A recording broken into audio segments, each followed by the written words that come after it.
یہ ہر سال ہمارے نوح خانوں کے بال کبھی بڑے ہو جاتے ہیں کبھی چھوٹے ہو جاتے ہیں. کس بنیاد پہ تو بالوں کو بڑا کر رہا ہے؟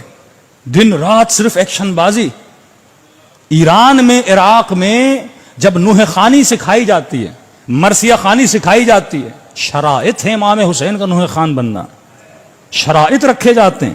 پہلے ان کو ادب سکھایا جاتا ہے، تہذیب سکھائی جاتی ہے. پہلی چیز وہ سکھاتے ہیں، وہ یہ سکھاتے ہیں جب نوحہ پڑھو یا مجلس پڑھو کوشش یہ کرو کہ عوام کے ذہن کو حسین کی طرف منتقل کرو، اپنی طرف نہ کرو.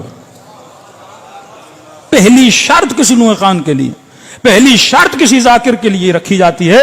اگر تو خطیب ہے یا نوح خان ہے، 1 گھنٹہ لوگ تجھے دیکھتے ہیں، 20 منٹ لوگ تجھے دیکھتے ہیں، 15 منٹ لوگ تجھے دیکھتے ہیں، کوشش یہ کرو کہ لوگوں کی توجہ کس کی طرف ہو؟ امام حسین کی طرف ہو. مطلب کوئی بھی ایسی حرکت نہ کرنا کہ وہ حسین سے ہٹ کے تجھے دیکھنے لگے.